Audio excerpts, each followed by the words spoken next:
Amém, Senhor.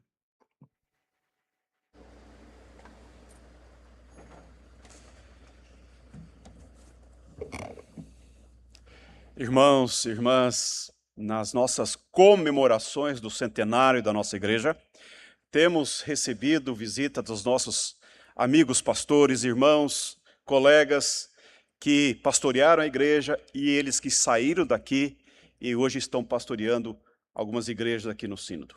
Hoje temos conosco o reverendo João Assir, nosso querido João, que daqui foi encaminhado aos presbitério, foi ordenado e casou-se aqui na igreja com a Elizabeth, querida Elizabeth, membro dessa igreja antiga, né, Beth? Que bom tê-la conosco também. Hoje, com 3 crianças, depois você fala os nomes, João, que eu vou embaralhar aqui. Mas o reverendo João está pastoreando a nossa igreja presbiteriana de Almirante Tamandaré. E tem sido uma bênção acompanhar o ministério do reverendo João Assir e ver o que Deus tem feito naquela cidade, naquele município, através do seu ministério, da sua vida, da sua presença naquele município, uma liderança que Deus tem levantado no nosso presbitério e tem sido uma bênção. João, aqui há um kit presente das nossas comemorações, que Deus abençoe você. Vamos orar, João? Senhor, queremos agradecer-te por esse tempo precioso de adoração. Queremos agradecer-te, ó Deus, por esse tempo de escuta à tua palavra. Oramos com gratidão pela vida, pelo ministério do teu servo, reverendo João Assir. Agora, Deus, ilumina-o. Dá, Senhor, a ele a tua bênção na comunicação da tua palavra. Edifica-nos, ó Deus. Oramos com gratidão e alegria, em nome de Jesus. Amém. Deus te abençoe.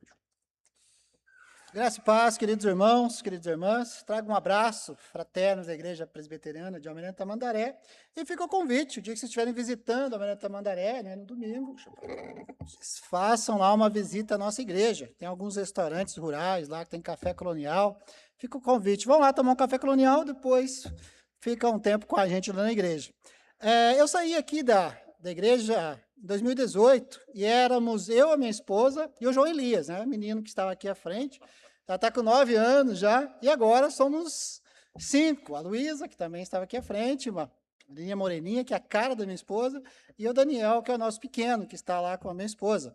Então, Deus nos abençoou, nos deu uma família, né, uma família grande em Almirante Tamandaré, além dos irmãos que conhecemos lá, é claro. Eu quero pedir aos irmãos que abram suas Bíblias na segunda carta de Paulo aos Coríntios, capítulo 5, dos versículos 18 a 21.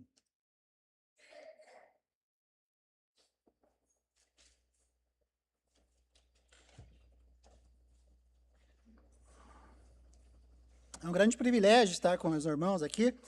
Essa igreja, ela sempre vai ter um lugar especial em meu coração.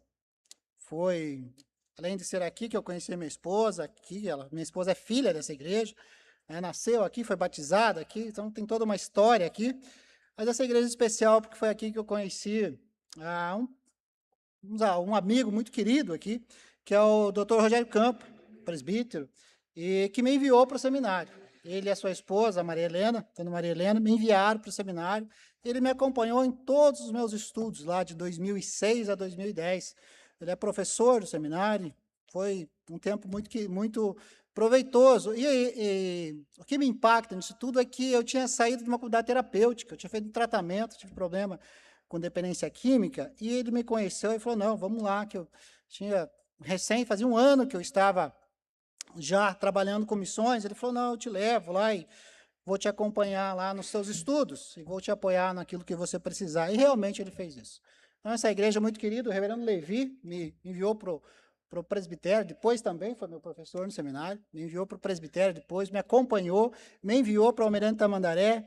Então, é um grande privilégio, irmãos. Essa igreja tem um lugar especial no meu coração e eu sempre oro por vocês. Sempre oro pela liderança dessa igreja, oro para que ela continue enviando pessoas para o seminário, despertando vocações, plantando igrejas, continue fazendo o bom trabalho que ela tem feito na pregação do Evangelho. 2 Coríntios 5, capítulo 5, 18 a 21, diz assim, Ora, tudo provém de Deus, que nos reconciliou consigo mesmo, por meio de Cristo, e nos deu o ministério da reconciliação.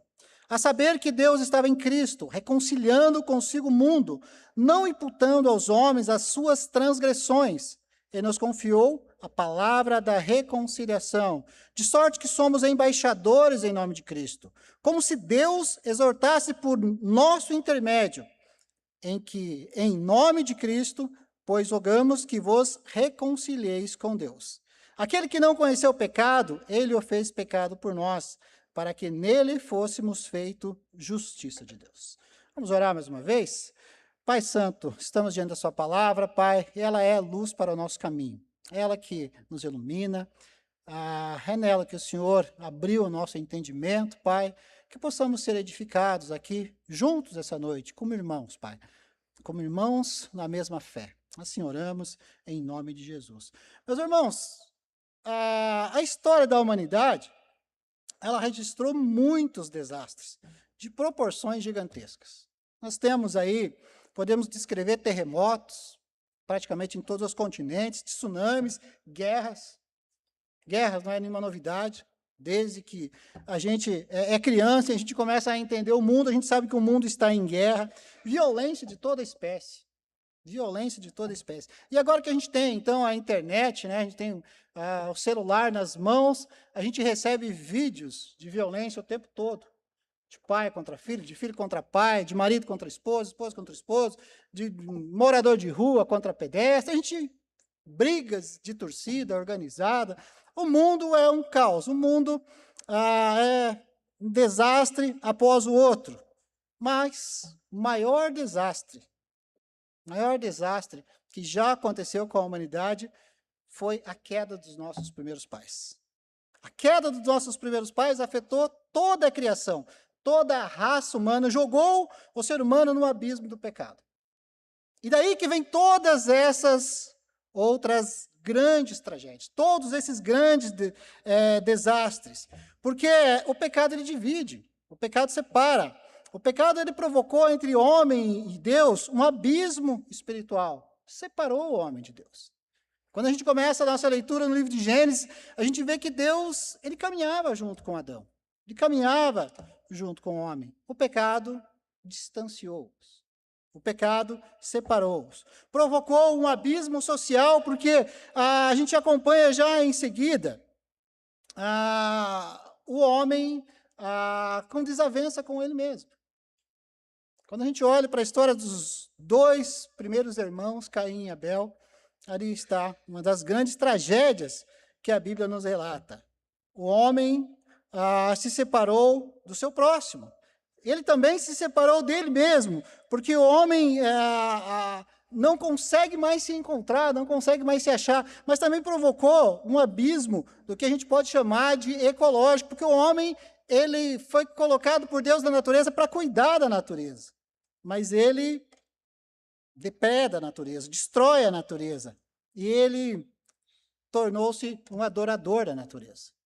Isaías 44, do 14 ao 17, diz que é loucura. O homem entra na floresta, ele olha para uma árvore, ele acha essa árvore é boa, está no tempo de corte, ele corta ela, ele pega metade dessa árvore, ele faz lenha dela, cozinha, faz um bom churrasco, pega a outra metade, coloca na mão de um artista que faz uma imagem e então ambos se prostram diante dessa imagem. E o profeta Isaías vai dizer que isso é loucura. O mundo está profundamente marcado pelas tensões do pecado. Porque o homem é um ser que está em guerra com Deus, em guerra consigo mesmo, em guerra com o próximo e em guerra com a natureza. Não sei se vocês aí receberam na sexta-feira, a gente estava com os jovens da igreja vendo um jogo do Brasil, né, em nossa casa, e na hora de ir embora, lá quase meia-noite, chegou um alerta da Defesa Civil, não sei se alguém recebeu, né, com a palavra misantropia. E aí, então, né, o pessoal ficou ali meio alarmado, e a gente foi procurar, e fomos ler a respeito e tal, e eu estava lendo alguns comentários das pessoas falando sobre isso, né, e misantropia é ódio pelo ser humano, ódio pela humanidade. E algumas pessoas diziam, mas como pode alguém mandar uma mensagem dessa? Alguém odiar o ser humano desse jeito, alguém odiar a humanidade desse jeito. Aí alguém disse lá, só pode ser uma mensagem de extraterrestre, né? Os extraterrestres que estão invadindo a Terra para odiar a humanidade dessa maneira. Essas pessoas não têm conhecimento da revelação bíblica. Esse ódio pela humanidade está dentro do coração do homem. Claro que foi alguém que hackeou o sistema da defesa civil e espalhou essa mensagem. Porque isso está no coração do homem, esse ódio está no coração do homem. O mundo está, do que a gente pode dizer, de empapuçado de ódio, ferido pelo pecado. O mundo está diante de Deus. E diante disso tudo, queridos irmãos, a reconciliação é uma necessidade urgente. A reconciliação é uma necessidade urgente. Paulo diz aqui nesse texto, Deus estava em Cristo reconciliando consigo o mundo. As relações entre o homem e Deus, ela foi restabelecida. Ela foi restabelecida. Deus reconciliou consigo o mundo, perdoou o pecado e confiou a pregação do evangelho aos seus servos. Por isso o título dessa mensagem, a urgente missão da mensagem da reconciliação. A urgente missão da mensagem da reconciliação. E nesse texto que nós lemos aqui, eu vejo aqui 3 atos de Deus com relação a isso. 3 atos de Deus. Essa passagem nos mostra 3 atos de Deus. Quem Deus é e como Ele compartilha a sua graça com a humanidade, de que maneira que Ele faz isso. O primeiro ato de Deus que eu vejo nesse texto, que salta aos nossos olhos. Ora, tudo provém de Deus, que nos reconciliou consigo mesmo, por meio de Cristo, e nos deu o ministério da reconciliação. A reconciliação ela é uma iniciativa divina. Ela é uma iniciativa divina. É Deus que provém tudo. O homem é o ofensor. O homem é o ofensor. Deus é a parte ofendida. A reconciliação deveria ter partido de nós, a parte ofensora. Mas não. Partiu de Deus, a parte que foi ofendida. A parte ofendida toma a iniciativa no trabalho da reconciliação, na obra da reconciliação. Deus restaurou o relacionamento de si mesmo conosco. O relacionamento está restaurado. A parte ofendida toma a iniciativa, vem até o homem e restaura esse relacionamento. Deus corre para abraçar o homem.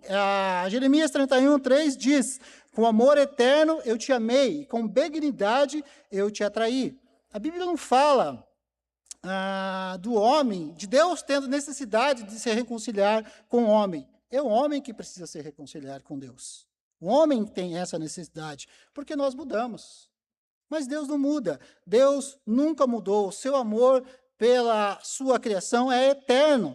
O pecado de nossos pais, o pecado de Adão e Eva, não diminuiu o amor de Deus por nós, pelo seu povo. O homem pecou, mas Deus continuou amando o homem da mesma maneira. Deus não nos voltou a amar depois da morte de Jesus, depois da morte e ressurreição de Jesus. A morte e a ressurreição de Cristo é a confirmação que o amor de Deus não cessou. Os puritanos diziam que não há nada que possamos fazer para Deus nos amar mais e também nada que possamos fazer para Deus nos amar menos, porque o amor de Deus é eterno, é imutável. Deus poderia ter nos tratado como tratou os anjos rebeldes. A carta de Judas, lá no versículo 6, diz que Deus conserva eles em prisões eternas, em permanente estado de perdição. Mas para nós, para o seu povo, Deus providenciou um caminho de volta para ele. Deus providenciou um caminho de volta para ele. E esse caminho é Jesus. João 14:6. Eu sou o caminho, eu sou a verdade, eu sou a vida. Ninguém vem ao Pai a não ser por mim. A reconciliação realizada pela obra de Cristo é o resultado e não a causa do amor de Deus. Por meio de Cristo, Paulo vai dizer no versículo 18, é o Deus ofendido que toma a iniciativa da reconciliação. Por isso que Deus providencia no meio desse caos um caminho para que o homem retorne a ele. E esse caminho é Cristo. Jesus não veio para abrandar o coração de Deus, mas ele veio para revelar o coração amoroso de Deus. Outro dia eu fazia um estudo com uma família E a senhora, muito simples, muito humilde, falou, olha, nós falávamos sobre oração, e ela falou, olha, pastor, eu oro só para Jesus. Eu não oro para Deus. Deus é muito bravo. Jesus é bonzinho. Eu oro para Jesus, eu não oro para Deus. Como se o efeito da morte de Cristo na cruz tivesse mudado o coração de Deus. E assim, então, Deus pudesse nos amar. O efeito da cruz não mudou o coração de Deus, mas mudou o coração do homem. A sabedoria bíblica destrói a falsa ideia de que foi o meigo Jesus que inclinou o coração insensível de Deus para nos amar. Deus sempre nos amou. Deus sempre nos amou. E por Ele nos amar, é que Ele enviou o seu Filho. Porque era o homem que necessitava de ser reconciliado com Deus. Na verdade, não foi a cruz de Cristo que gerou o amor de Deus. Foi o amor de Deus que gerou a cruz de Cristo. O amor de Deus que gerou a cruz de Cristo. A cruz de Cristo estava cravada no coração de Deus desde a fundação do mundo. Apocalipse 13:8 nos diz, e adorá-lo-ão todos os que habitam sobre a terra, aqueles cujos nomes não foram escritos no livro da vida do Cordeiro, que foi morto antes da fundação do mundo. A cruz de Cristo estava no coração de Deus antes da fundação do mundo. Deus nos amou e Deus nos deu o seu Filho. Deus nos amou e Cristo encarnou. Deus nos amou e Cristo sofreu em nosso lugar. Deus nos amou e Cristo morreu por nós. A cruz é o maior arauto de Deus por nós. A nossa reconciliação com Deus, no entanto, custou a Deus um preço infinito, a morte do seu próprio Filho. Ele não nos comprou com coisas corruptíveis, como diz 1 Pedro 1:18-19, mas com o sangue de seu Filho bendito. Nos comprou com o sangue do seu Filho. Portanto, queridos irmãos, Deus reconciliou o mundo consigo mesmo. Isso é um fato que está aqui nesse texto. Perdoou o pecado e confiou a pregação do Evangelho aos seus servos. Como que Deus perdoou o pecado? O segundo ato de Deus que eu vejo nesse texto aqui é Ele enviando o agente da reconciliação. Versículo 18, aqui versículo 19, quero fazer novamente a leitura aqui desses dois versos. Ora, tudo provém de Deus, que nos reconciliou consigo mesmo, por meio de Cristo, e nos deu o ministério da reconciliação, a saber que Deus estava em Cristo reconciliando consigo o mundo, não imputando aos homens as suas transgressões, e nos confiou a palavra da reconciliação. O agente da reconciliação foi enviado por Deus, e Jesus Cristo é esse agente. Jesus Cristo é a ponte que nos liga, que nos leva a Deus, que nos leva aos céus. Foi Cristo quem pavimentou o caminho da nossa chegada, da nossa volta, melhor dizendo, para Deus. Cristo é o único caminho para a volta a Deus. Ele é a única porta de entrada no céu. Ele é o único mediador entre Deus e os homens. Embora a sabedoria popular diga que todos os caminhos levam a Deus. Todas as religiões levam a Deus. Todo tipo de adoração leva a Deus. A sabedoria bíblica vai contra isso e diz que só Jesus pode levar o homem até Deus. O homem não consegue chegar até Deus se não for através de Cristo, porque Jesus Cristo nos reconcilia com Deus através da sua morte. Quando Deus criou o universo, Ele falou e tudo se fez. Quando Deus criou o homem, Ele pegou o barro e fez o homem. Mas, quando Deus queria reconciliar o homem com Deus, Ele enviou o seu Filho, que se tornou barro, ou melhor, como diz João Calvino, Ele vestiu a nossa roupa, Ele se tornou carne, Ele se tornou um de nós. E assim, Deus reconciliou o homem consigo mesmo. Mas Ele precisou enviar o seu Filho para morrer na cruz. A morte de Cristo na cruz é o preço da reconciliação que Deus pagou, para que nós pudéssemos voltar para Ele. Não havia outro meio. Não havia outro jeito. Jesus Cristo é o plano de Deus. Não havia outro jeito para que nós fôssemos reconciliados com Deus. Cristo fez essa reconciliação, como diz Colossenses 1:20, através do seu sangue derramado na cruz. A cruz de Cristo é a ponte entre a terra e o céu. Ponte entre a terra e o céu. O versículo 19, que traz um termo interessante, ele fala sobre a saber que Deus estava em Cristo reconciliando consigo o mundo, não imputando aos homens as suas transgressões, e nos confiou a palavra da reconciliação. Esse termo que é imputar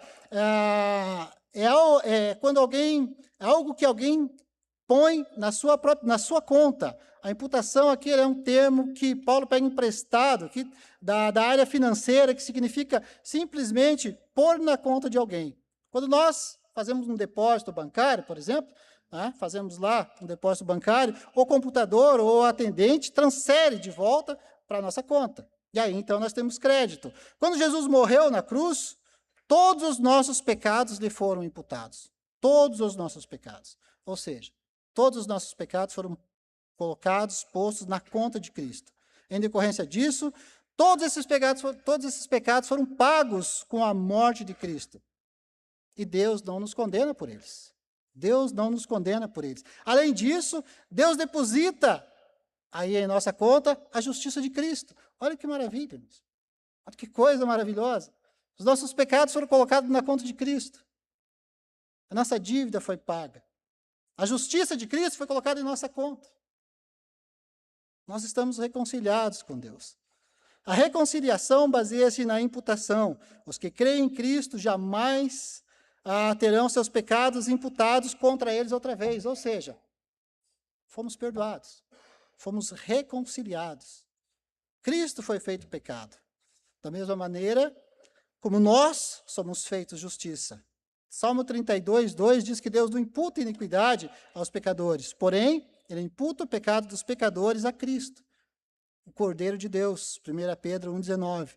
Em seguida, ele imputa a justiça de Cristo a nós, aos pecadores, como diz aqui o versículo 21, aquele que não conheceu o pecado, ele o fez pecado por nós, para que nele fôssemos feitos justiça de Deus.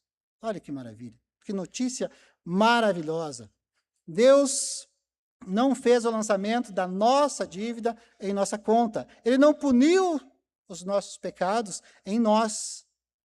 Embora Êxodo 34, 7 diz que ele não inocenta o culpado, mas ele puniu os nossos pecados em Cristo Jesus, na cruz. Cristo, que não conheceu o pecado, foi feito pecado por nós. Ele bebeu o cálice da ira de Deus. O cálice que era nosso, que nós deveríamos beber. Nós deveríamos beber. Ele carregou no seu corpo, sobre o madeiro, os nossos pecados. Deus lançou sobre ele as nossas iniquidades. Ele foi ferido e traspassado pelas nossas transgressões, e o castigo que nos traz a paz estava sobre ele. Sabe, enquanto nós cantávamos aqui os cânticos, e é um momento gostoso, um momento que a gente fecha os olhos, adora o Senhor, e a gente, então, sente uma paz. Sente uma paz. Sente algo bom. O castigo que nos traz essa paz estava sobre Cristo Jesus. Quando nós paramos no nosso momento de adoração, em nossos lares, nosso momento de devocional, louvando, orando, lendo a palavra, e paramos para meditar e sentimos uma paz gostosa, sentimos, seja um momento de agradecimento, ou então um momento de luta, mas em meio àquilo que nós estamos, nós sentimos uma paz. Tudo vai terminar bem. O castigo que nos traz a paz estava sobre Jesus, estava sobre os ombros dele, estava sobre ele. Ele carregou os nossos pecados, ele carregou. Nós não estamos desamparados, ele caminha junto conosco. Agora, Cristo sentiu o preço do desamparo, de ser separado do Pai. Mas ele grita na cruz, está consumado, está consumado. A palavra aqui, em grego é está pago. Agora estamos quites. Estamos quites com a lei, estamos quites com a justiça de Deus. Há uma carta que a gente pode ilustrar isso muito bem, que Paulo escreve a um homem chamado Filemão, uma carta curtinha. Se alguém não leu ainda, acredito que a maioria de vocês já leram, mas chega em casa e leia lá em 10 minutos, você vai ler. Paulo escreve a Filemão. Filemão é um discípulo de Paulo, e ele escreve a Filemão sobre Onésimo, que era um escravo de Filemão. Onésimo foge de Filemão. Não só foge de Filemão, mas rouba alguma coisa dele. E aí, então, foge e vai para Roma. E quando ele chega em Roma, ele se encontra com Paulo, dentro da prisão. Paulo está dentro da prisão, Onésimo cai lá na mesma prisão de Paulo. E Paulo evangeliza ele lá. Paulo evangeliza isso lá. E esse homem se converte. E Paulo então escreve essa carta para que Onésimo leve até Filemon, para que Filemon o receba. Para que haja perdão entre eles, para que haja reconciliação entre eles. E no versículo 17, Paulo o envia de volta e diz: se algum dano te fez, ou se te deve alguma coisa, lança tudo em minha conta. Versículo 17 e versículo 18. Paulo estava disposto a pagar a conta, em imputação, para que Onésimo e Filemon se reconciliassem. Jesus não apenas pagou a nossa dívida, não é uma dívida como a de Onésimo tinha com Filemon. Ele nos tornou infinitamente ricos. Além da dívida quitada, né, ainda recebemos em nossa conta o depósito infinito da justiça de Cristo. Portanto, meus irmãos, Deus reconciliou consigo o mundo, perdoou o pecado e confiou a pregação do Evangelho aos seus servos.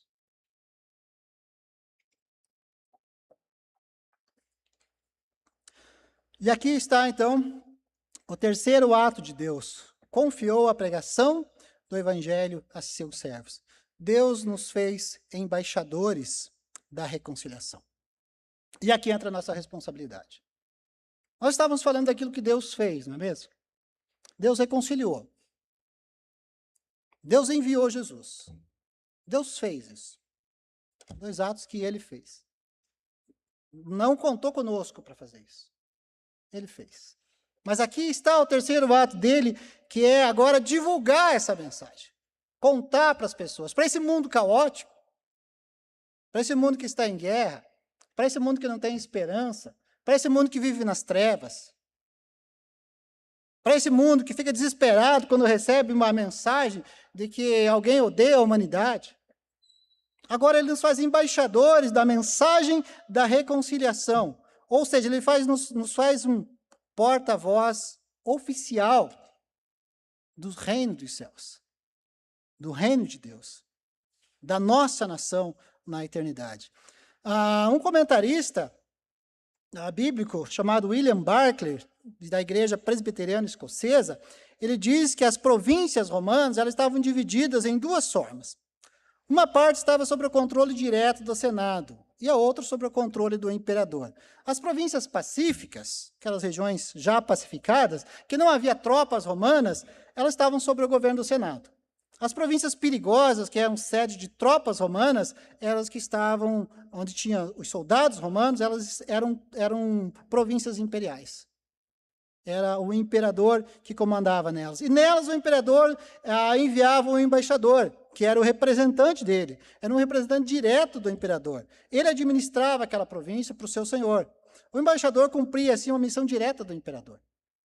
E era nisso que Paulo estava pensando, segundo William Barclay, quando ele diz que Deus nos fez embaixadores dessa mensagem de reconciliação. Porque esse mundo está rebelado contra o Senhor. Esse mundo está caótico. No que se refere a Deus, o mundo é como uma província imperial. O mundo é como uma província imperial. Assim, Deus enviou os seus embaixadores para declarar paz e não guerra. Como diz o versículo 20, rogamos que vos reconcilieis com Deus. Essa é a mensagem que os embaixadores de Deus pregam a esse mundo. E que grande privilégio é esse, meus irmãos. Ser um embaixador do céu para os pecadores perdidos desse mundo. Porque o embaixador, ele carrega em si o ministério da reconciliação. No finalzinho do 18, Paulo vai dizer, por meio de Cristo, né, que ele reconciliou consigo a todas as coisas, por meio de Cristo, e nos deu o ministério da reconciliação. É nosso trabalho. É o trabalho da igreja. É o trabalho do povo de Deus. Proclamar as boas novas. Né? Deus não só reconciliou consigo o mundo, mas também comissionou mensageiros para proclamar essas boas novas, para contar para as pessoas. Para contar para as pessoas que não há mais motivo para pânico, que não há mais motivo para medo. E todos aqueles que derem ouvido para o chamado arrependimento, né, e experimentarão a fé, e a alegria da reconciliação com Deus. Romanos vai dizer Romanos capítulo 5, que Cristo morreu quando nós ainda éramos pecadores, quando nós ainda éramos inimigos, nós éramos inimigos de Deus. Agora nós somos embaixadores de Deus. Nós estávamos perdidos. Agora nós buscamos os perdidos. Todos nós aqui, antes de ouvirmos essa mensagem, nós estávamos perdidos. Agora nós buscamos os perdidos.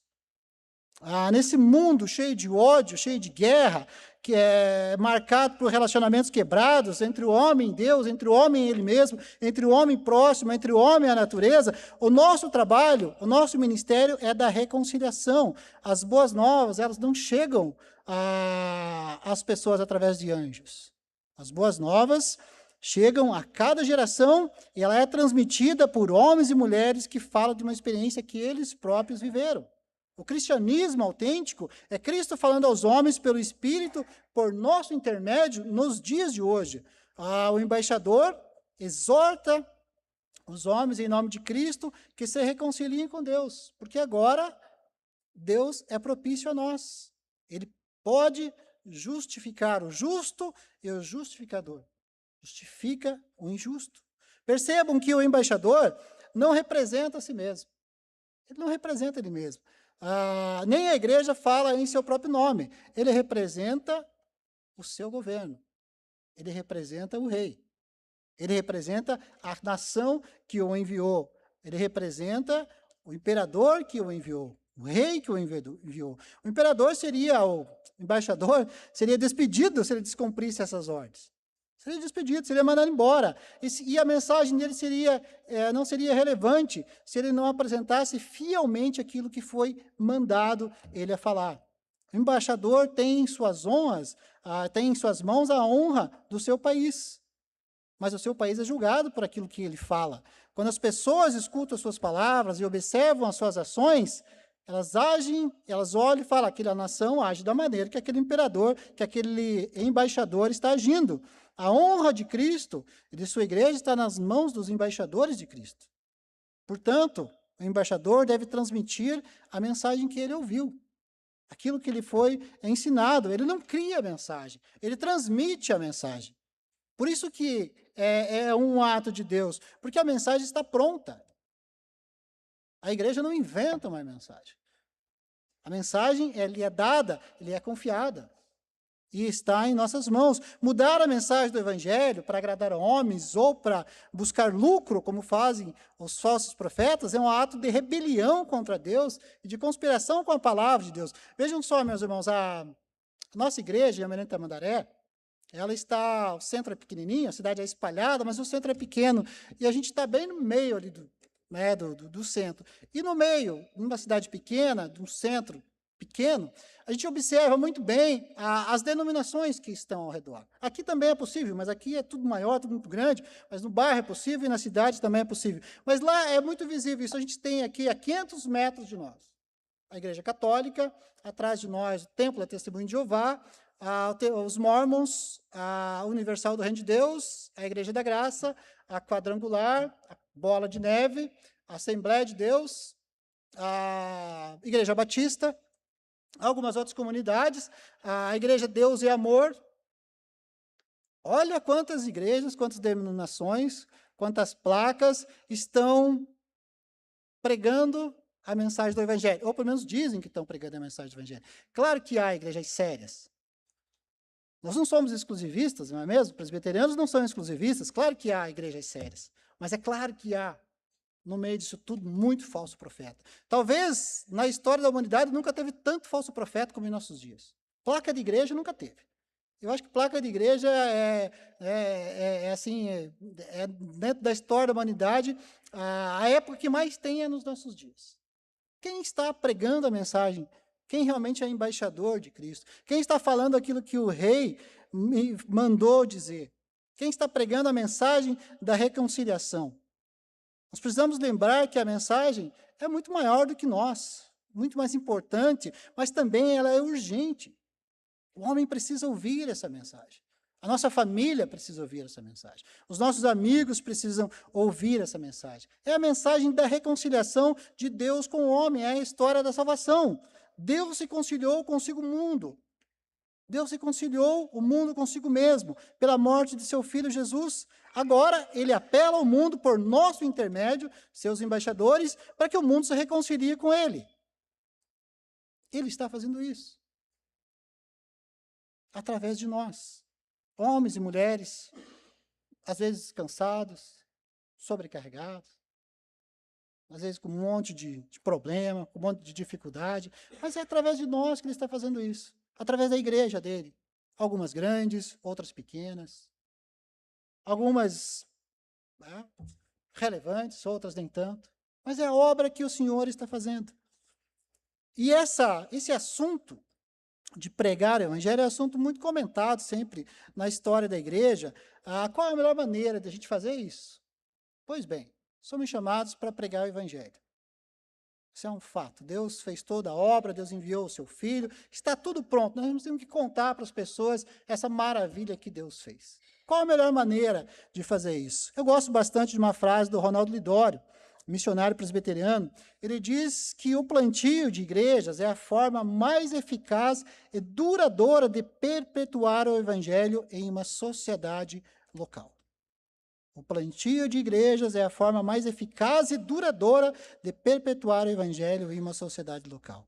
E esta é uma realidade aqui nessa igreja. Uma realidade aqui. Essa igreja aqui está completando 100 anos de existência. Faz um século atrás que alguém estava lá na igreja central e Deus tocou o seu coração, pegou a sua Bíblia, reuniu um grupo de pessoas, veio até a região aqui, pregou um sermão, e a igreja começou. A igreja começou. 100 anos evangelizando esse bairro. Graças a Deus, porque a minha esposa é desse bairro, que foi evangelizado nessa igreja. Eu conheci ela nessa igreja e casei com ela nessa igreja.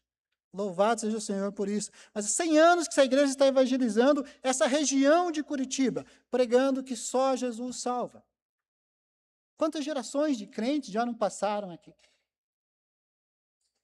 Quantos homens e quantas mulheres piedosos não oraram, não dobraram seus joelhos dia e noite para que essa igreja continuasse, para que essa igreja avançasse, para que o evangelho impactasse esse bairro, impactasse essa região aqui, para que a população dessa região aqui tivesse uma igreja séria aqui, uma igreja que prega a palavra de Deus, não ficasse refém de uma igreja qualquer que está pregando uma loucura aí, que alguém teve uma revelação, ou seja, de um anjo, ou seja, de quem for, como é a maioria das igrejas aqui que eu citei a você, que são os nossos vizinhos lá.